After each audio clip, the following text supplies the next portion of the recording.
والسلام على من لا نبي بعده ولا رسول بعده أما بعد فأعوذ بالله من الشيطان الرجيم بسم الله الرحمن الرحيم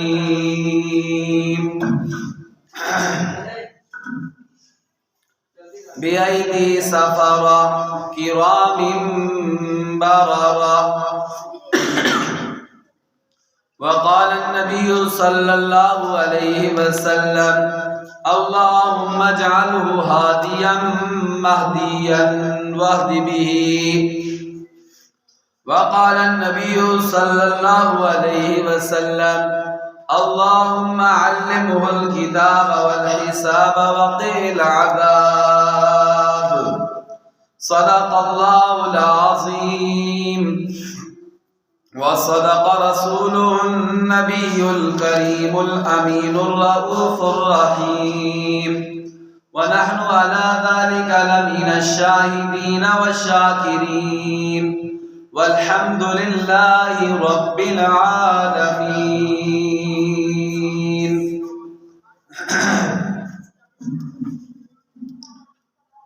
امیر شام تیری جاہ و منزلت کی قسم، امیر شام تیری جاہ و منزلت کی قسم، تیرے نام کا ڈنکا بجا کے چھوڑوں گا. تیرے نام سے جو ڈرتے ہیں ملحد و زندیق، تیرے نام سے جو جلتے ہیں ملحد و زندیق، ان کو خدا کے غضب سے ڈرا کے چھوڑوں گا. میرے نہایت واجب الاحترام قابل صد احترام معزز سامعین و ناظرین کرام، آج 21 رجب المرجب ہے اور کل 22 رجب المرجب ہے. یہ رجب کا مہینہ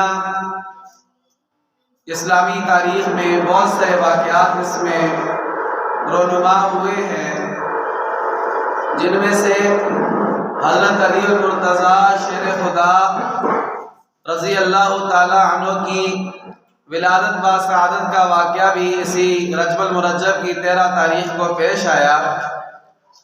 اور اسی طرح امیر شام امیر المومنین حضرت امیر معاویہ بن سفیان رضی اللہ تعالی عنہما کی وفات کا واقعہ بھی اس مہینے کی 22 تاریخ کو پیش آیا. اور اسی مہینے کی 27 تاریخ کو معراج شریف کا واقعہ بھی پیش آیا. گزشتہ 2 جمعہ المبارک میں میں نے آپ کے سامنے حضرت علی المرتضیٰ شیر خدا رضی اللہ تعالی عنہ کے فضائل، مناقب، مقام اور مرتبے کو بیان کیا تھا. آج کے جمعہ المبارک کے اس بیان میں آپ کے سامنے مشہور صحابی رسول حضور صلی اللہ علیہ وسلم کے صالح اور برادر نسبتی مکہ کے سردار ابو سفیان کے بیٹے کاتب وحی امیر شام و قبرص حضرت سیدنا امیر معاویہ رضی اللہ تعالی عنہ کے فضائل اور مناقب کو آپ کے سامنے بیان کروں گا. یہ صحابہ کرام اہل بیت حضرت علی المرتضیٰ شیر خدا حضرت امیر معاویہ رضی اللہ تعالی عنہ کے فضائل اور مناقب کو اس لیے بیان کیا جاتا ہے تاکہ ہمارے دلوں کے اندر ان ہستیوں کی محبت پیدا ہو، ان کے ساتھ ہمیں انس ہو، ان کے ساتھ ہمیں انس پیدا ہو، محبت پیدا ہو، اور تاکہ ہم ان کی سیرت کو پڑھیں سنیں، ان کے کردار کو پڑھیں سنیں، ان کی معاشرت، ان کی سیاست، ان کے اخلاق، ان کے کردار وہ ہم پڑھیں اور سنیں اور اس پر عمل کرنے کی کوشش کریں اور ان کے نقش قدم پر چلنے کی کوشش کریں. تو میرے محترم بھائیوں، حضرت امیر معاویہ رضی اللہ تعالی عنہ نبی علیہ السلام کے وہ صحابی ہیں جو کاتبان وحی میں سے ہیں۔ کل 13 صحابہ کرام جب قرآن پاک نازل ہوتا تھا اس کو لکھتے تھے، ان کو کہا جاتا ہے کاتبان وحی۔ ان میں سے 6 نمبر حضرت امیر معاویہ بن سفیان رضی اللہ تعالی عنہ کا ہے۔ اور یہ کاتبان وحی جو ہیں یہ وہ لوگ ہیں، اللہ تعالیٰ نے قرآن پاک میں ان کی تعریف کی ہے، فرمایا فی صحف مکرمہ مرفوعۃ مطہرہ۔ یہ قرآن پاک پاکیزہ اور آگ میں ہے۔ فی صحف مکرمہ مرفوعۃ مطہرہ، بلند و بالا اور پاکیزہ اور آگ میں، بِأَیْدِی سَفَرَہ، معزز اور بزرگ ہاتھوں نے اس کو لکھا ہے، کرام جو معزز ہیں، بارارہ نیکوکار ہیں۔ تو جن ہاتھوں نے قرآن پاک کو لکھا، جن صحابہ اکرام نے کاتبان وحی نے قرآن پاک کو لکھا،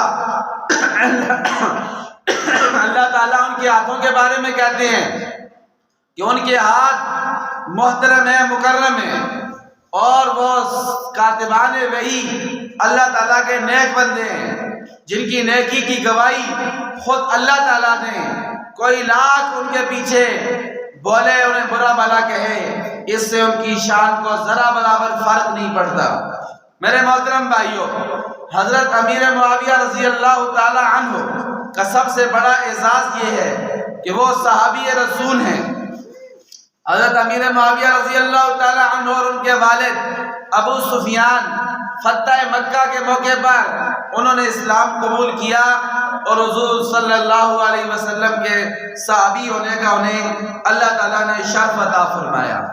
اور میرے محترم بھائیوں، یہ سب سے بڑا یہ اعزاز ہے، اس لیے کہ جو صحابی رسول ہو، جس کو حضور صلی اللہ علیہ وسلم کی ایمان کی حالت میں صحبت میسر آ جائے، حضور کا صحابی بن جائے، میرے محترم بھائیوں، سارے دنیا کے ولی جمع ہو جائیں، ساری دنیا کے قطب ابدال جمع ہو جائیں، سارے دنیا کے تابعی تبع تابعی جمع ہو جائیں، ایک صحابی کے پاؤں کے ساتھ لگنے والی خاک کے برابر بھی نہیں ہو سکتے۔ اسی طرح جب حضرت عبداللہ بن مبارک جو بہت بڑے امیر المومنین فی الحدیث گزرے ہیں، بہت بڑے اللہ والے اور عالم گزرے ہیں، ان سے کسی نے پوچھا کہ اے عبداللہ بن مبارک، سئیلا عمر بن عبدالعزیز افضل ام معاویہ، کہ عمر بن عبدالعزیز افضل ہے یا حضرت امیر معاویہ رضی اللہ تعالی عنہ افضل ہیں؟ تو قربان جائیے حضرت عبداللہ بن مبارک رحمت اللہ علیہ پر، انہوں نے کیا جواب دیا؟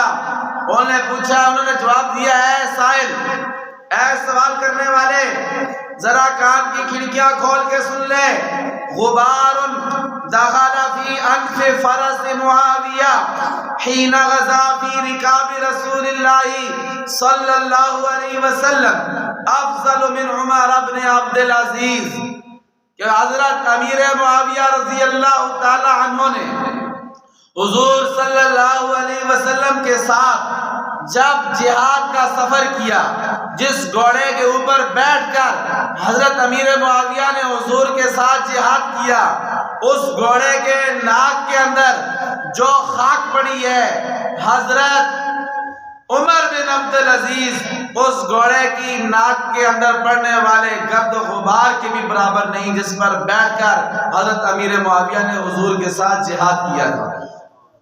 اس لیے کہ وہ صحابی رسول ہیں اور حضرت عمر بن عبدالعزیز وہ صحابی رسول نہیں ہیں۔ میرے محترم بھائیوں، حضور صلی اللہ علیہ وسلم نے حضرت امیر معاویہ رضی اللہ تعالی عنہ کی کئی حدیثوں میں شان بیان کی ہے۔ ایک حدیث پاک میں میرے اور آپ کے پیارے نبی صلی اللہ علیہ وسلم نے فرمایا، قال لمعاویہ اللہم علمہ الکتاب والحساب وقیل عذاب، اے اللہ میرے صحابی امیر معاویہ کو کتاب کا علم عطا فرما کتاب سے کون سا علم مراد ہے؟ قرآن پاک کا علم عطا فرما۔ صرف قرآن پاک پڑھنا نہیں، قرآن پاک کے ہر لفظ کو پڑھنا، سمجھنا، اس کی تفسیر، اس کے مطلب، اس کی تفسیر، یہ سب کچھ قرآن پاک کا علم امیر معاویہ کو عطا فرما۔ اور دوسری دعا فرمائی والحساب، اور ساتھ حساب کتاب کا علم بھی امیر معاویہ کو عطا فرما۔ اس لیے کہ جو امیر معاویہ جب رب کی کتاب سیکھے، کتاب کا علم آئے، تو پھر اس کو کتاب کو نافذ کرنا بھی امیر معاویہ کے لیے آسان ہو۔ اس لیے کہ جب اللہ تعالیٰ امیر معاویہ کو حکومت عطا فرمائیں گے تو پھر حساب کتاب کی ضرورت پڑے گی۔ اس لیے ایڈوانس میں نبی علیہ السلام نے ان کے لیے دعا فرما دی کہ اللہ اس میرے پیارے صحابی امیر معاویہ کو حساب کا بھی علم عطا فرما۔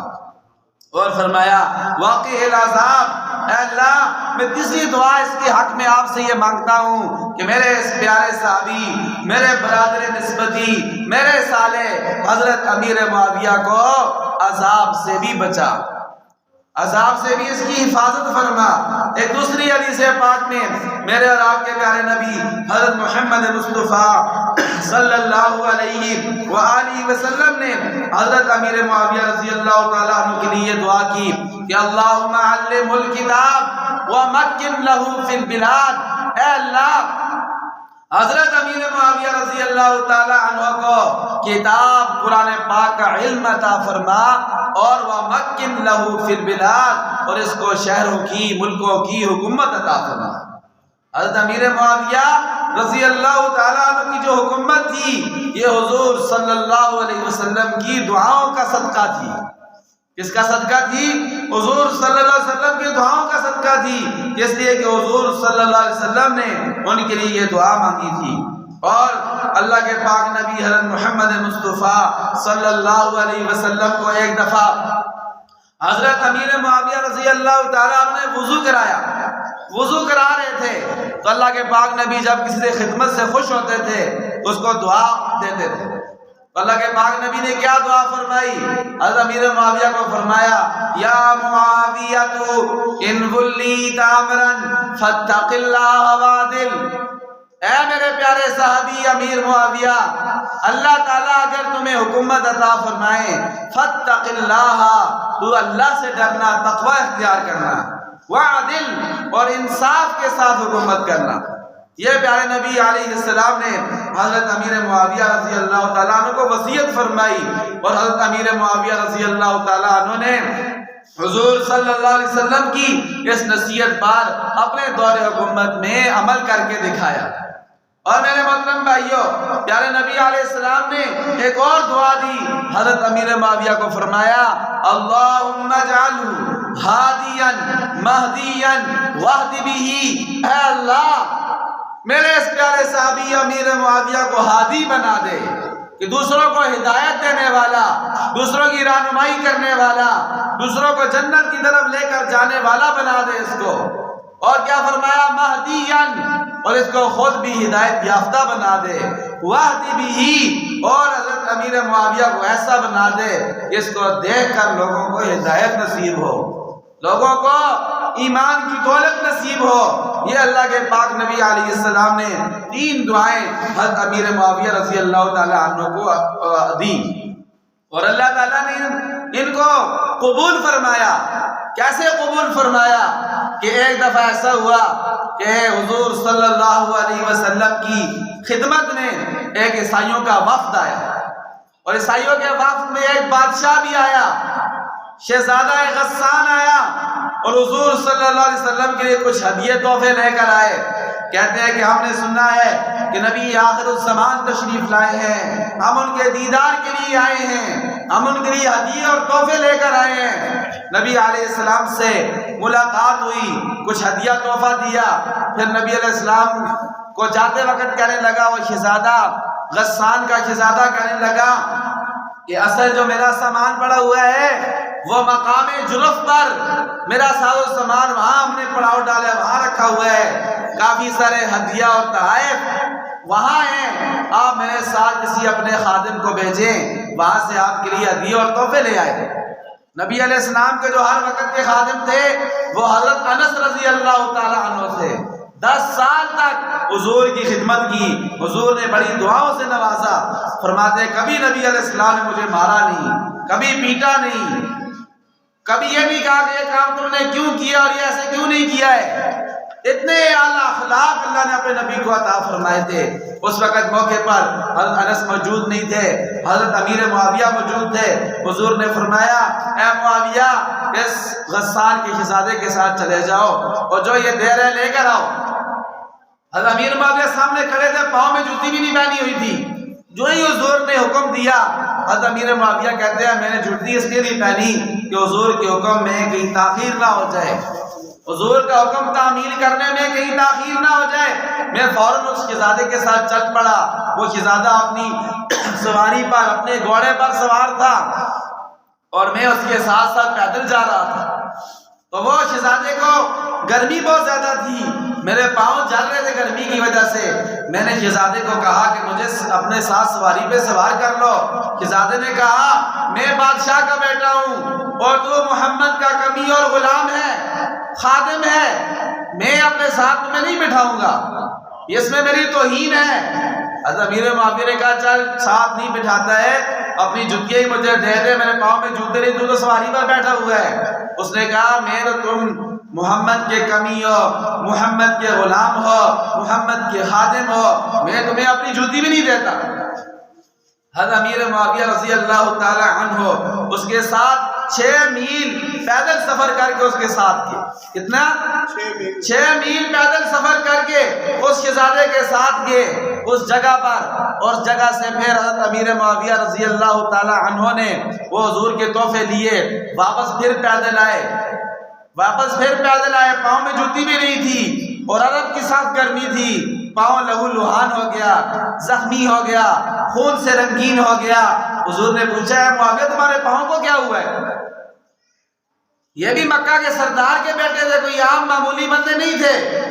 فرمایا اللہ کے نبی جب آپ نے مجھے شہزادے کے ساتھ بھیجا تو اس وقت میں نے جوتی نہیں پہنی ہوئی تھی، میں جوتی پہننے اس لیے نہیں گیا، میں نے کہا حضور کا آرڈر ہے کہیں لیٹ نہ ہو جاؤں، تو میں ایسے ہی پیدل چلا گیا اس کے ساتھ، جوتی کے بغیر چلا گیا۔ تو اس شہزادے کو راستے میں کہا جوتی دو، تو جوتی نہیں دی، کہا سواری پہ سوار کا، تو اسے سواری پہ سوار بھی نہیں کیا۔ تو اللہ کے پاک نبی نے اس وقت فرمایا احلم من امتی معاویہ، احلم من امتی معاویہ، میری امت میں سب سے بڑا بردبار، صبر کرنے والا، برداشت کرنے والا وہ حضرت امیر معاویہ رضی اللہ تعالی عنہ ہے۔ پھر میرے محترم اسی پر بس نہیں، یہ اس سے بھی بڑھ کر حضرت امیر معاویہ رضی اللہ تعالیٰ عنہ کی شان اس واقعے میں ہے۔ وہ یہ ہے کہ ٹھیک اس واقعے کے وقت حضرت امیر معاویہ کی عمر صرف 25 سال تھی۔ اس واقعے کے 35 سال بعد اللہ تعالیٰ نے حضرت امیر معاویہ رضی اللہ تعالیٰ عنہ کو حکومت عطا فرما دی، اور جو عیسائیوں کا علاقہ تھا شام کا، وہاں پر حضرت امیر معاویہ رضی اللہ تعالیٰ لشکر نے چڑھائی کی اور 600 قیدی وہاں سے پکڑ کر لے آئے، ان کے ہاتھ پیر بندھ ہوئے تھے۔ حضرت امیر معاویہ رضی اللہ تعالیٰ عنہ کے سامنے جب ان 600 قیدیوں کو پیش کیا تو حضرت امیر معاویہ نے دیکھا کہ وہی شہزادہ جس نے مجھے جوتے نہیں دیے، جس نے مجھے اپنی سواری پہ سوار نہیں کیا، جس نے مجھے کہا تو کمی ہے، تو غلام ہے، میں تمہیں اپنے جوتے نہیں دوں گا، سواری پہ سوار نہیں کروں گا، وہ بھی ان قیدیوں میں موجود ہے۔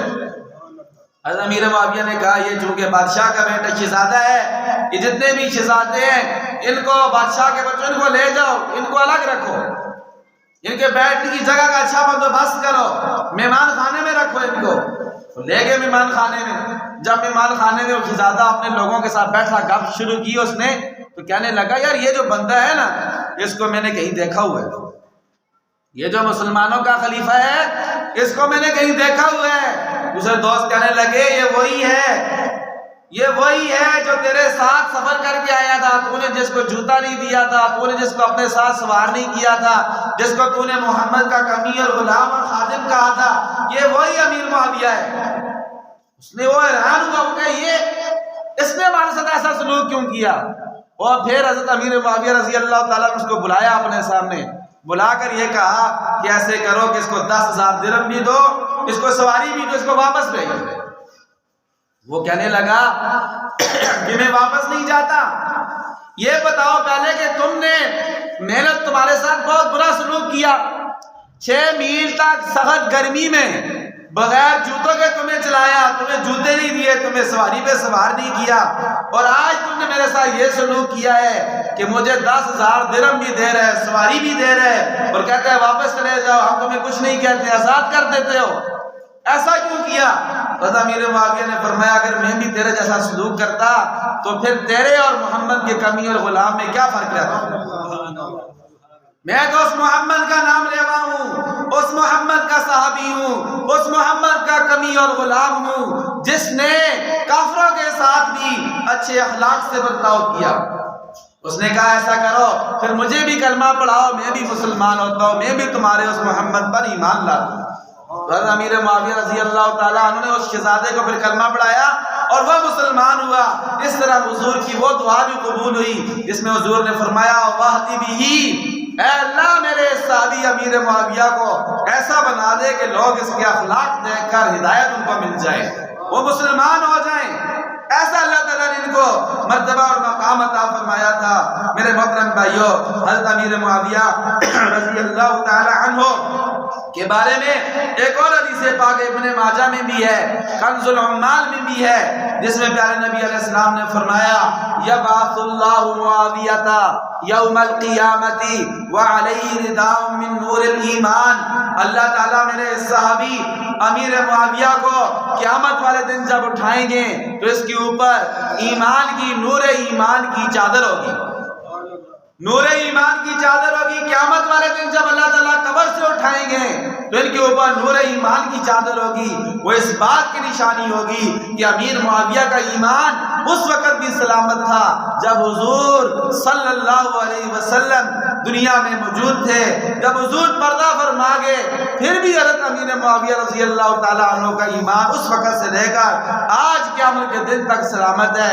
اللہ تعالیٰ نے ان کو اسپیشل نور ایمان کی چادر عطا فرمائی، یہ حضور کا فرمان ہے۔ اور میرے محترم بھائیو، ایک حدیث پاک میں حضور نے فرمایا اول من امتی یغزون البحر قد اوجبوا الجنہ، میری امت کا سب سے پہلا لشکر جس نے سمندری جہاد کیا ان پر جنت واجب ہو گئی ہے۔ اس حدیث پاک کا اس طرح پیش آیا کہ ام حرام کے گھر حضور آرام فرما رہے تھے، ام حرام حضور کے سر کے اندر ایسے کھجلی کر رہے تھے، سر کے اندر ہاتھ مار رہی تھی، تو پیارے نبی علیہ السلام کی آنکھ لگ گئی۔ جب آنکھ لگی تھوڑی دیر بعد اللہ کے پاک نبی کی آنکھ کھلی تو اللہ کے پاک نبی مسکرا رہے تھے، اللہ کے پاک نبی مسکرا رہے تھے۔ ام حرام نے پوچھا اللہ کے نبی ابھی آپ نیند سے بیدار ہوئے ہیں، کوئی واقعہ نظر نہیں آیا، کوئی بات نظر نہیں آئی، آپ مسکرا کیوں رہے ہیں؟ فرمایا اس لیے مسکرا رہا ہوں اللہ نے مجھے بتایا ہے کہ آپ کی امت کا سب سے پہلا گروہ جو کفار کے خلاف سمندری جہاد کرے گا اللہ نے اس کی اوپر جنت واجب کر دی۔ میں اس وجہ سے خوش ہوا ہوں کہ میری امت کے کچھ لوگوں کو یہ سعادت نہیں ملے گی۔ تو میں حرام نے کہا اللہ کے نبی دعا مانگے کہ میں بھی اس لشکر میں شامل ہو جاؤں، تو حضور نے فرمایا اے ام حرام اللہ تعالیٰ تمہیں بھی اس لشکر میں شامل کر دے۔ دوبارہ پھر آنکھ لگی اور پھر جب جو ہے حضور صلی اللہ علیہ وسلم بیدار ہوئے تو پھر مسکرائے، تو پھر یہی حدیث بیان کی۔ تو میں حرام نے کہا کہ اللہ کے نبی دعا کرے کہ میں بھی اس میں شامل ہوں، تو فرمایا تم پہلے لشکر میں شامل ہو گئی ہو جو سب سے پہلے جو ہے وہ سمندری جہاد کرے گا۔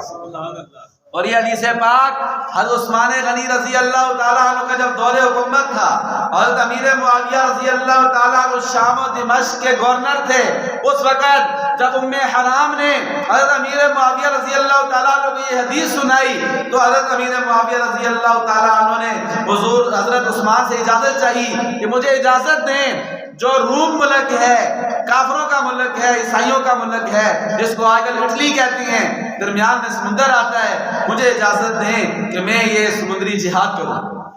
تو حضرت عثمان نے اجازت دے دی، تو سب سے پہلا بحری بیڑا حضرت امیر معاویہ رضی اللہ تعالی عنہ نے تیار کیا۔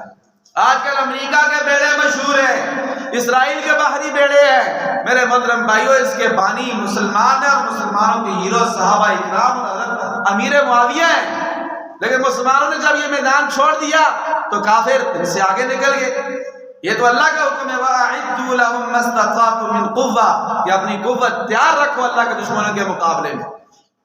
تو حضرت امیر معاویہ رضی اللہ تعالیٰ عنہ نے وہ باہری بیڑا تیار کیا، جہاد کے لیے گئے، اور جب وہاں پہنچے کیسر روم تو حملہ کیا، تو ام حرام جب لشکر واپس ہو رہا تھا تو خچر گیس سے چڑھتے ہوئے وہ ام حرام گر گئی اور وہیں شہید ہو گئی، اور آج بھی ان کی قبر استنبول ترکی میں حضرت ابو ایوب انصاری وہ بھی اس لشکر میں شامل تھا۔ حضرت ابو ایوب انصاری جو میزبان رسول تھے، جب حضور ہجرت کر کے مدینہ شریف گئے تو سب سے پہلے جنہوں نے حضور کی مہمانی کی وہ حضرت ابو ایوب انصاری تھے۔ ان کی بڑی عمر تھی، 90 سال عمر تھی، کتنی؟ 90 سال، لیکن اس حدیث کی وجہ سے جس میں حضور نے فرمایا تھا کہ ان پر جنت واجب ہوگی، تو وہ حضرت ابو ایوب انصاری بھی، ان کی قبر بھی وہاں پر استنبول ترکی میں ہے، اور ام حرام کی قبر بھی وہاں ہے ترکی میں ہے۔ تو میرے محترم بھائیوں، یہ بھی حضرت امیر معاویہ رضی اللہ تعالیٰ عنہ کے دور میں یہ حضور صلی اللہ علیہ وسلم کی یہ پیشن گوئی ثابت ہوئی۔ اور اس کے ساتھ ساتھ میں کس کس بات کا ذکر کروں حضرت امیر معاویہ رضی اللہ تعالیٰ عنہ کے فضائل اور مناقب میں سے؟ ہاں، اتنی بات ہے کہ حضرت علی رضی اللہ تعالیٰ عنہ کو جب خلافت ملی تھی تو حضرت امیر معاویہ رضی اللہ تعالیٰ عنہ اور حضرت علی المرتضیٰ کی فوجیں آمنے سامنے آئی تھی، وہ صرف اس وجہ سے تھی کہ حضرت عثمان جب شہید ہوئے تھے، حضرت امیر معاویہ، حضرت عائشہ، ان کا موقف یہ تھا کہ عثمان کے قاتلوں کو پہلے پکڑا جائے، ان کو سولی پر لٹکایا جائے، تاکہ آئندہ کوئی ایسا قدم نہ اٹھائے کہ مسلمانوں کے امیر کو ایسے مظلومانہ طور پر شہید کرے۔ حضرت علی کا موقف یہ تھا کہ صبر کرو، حکومت تھوڑی مضبوط ہونے دو، اس لیے کہ منافقین کی جڑیں بہت مضبوط ہیں، وہ غدار جنہوں نے عثمان غنی کو شہید کیا ہے ان کا ٹولہ بہت مضبوط ہے، حکومت تھوڑی مضبوط ہو جائے، خلافت مضبوط ہو جائے تو ہم عثمان کے قاتلوں سے بدلہ لیں گے، ان کو ہم لٹکائیں گے، ان کو سزا دیں گے۔ اس وجہ سے دونوں فوجیں آمنے سامنے ہوئیں۔ پھر اس کے بعد میرے محترم بھائیوں، لوگ شہید بھی ہوئے دونوں طرف سے، لیکن پھر اس کے بعد آپس میں صلح ہو گئی اور جنگ ختم ہو گئی۔ تو اس وجہ سے بعض لوگ اللہ معاف فرمائے حضرت امیر معاویہ رضی اللہ تعالیٰ عنہ کے خلاف بھونکتے ہیں، ان کو برا بھلا کہتے ہیں، ان کو سب و شتم کہتے ہیں، کرتے ہیں، اور بعض اس وجہ سے کرتے ہیں کہ حضرت امیر معاویہ کا بیٹا یزید تھا۔ بیٹا کون تھا؟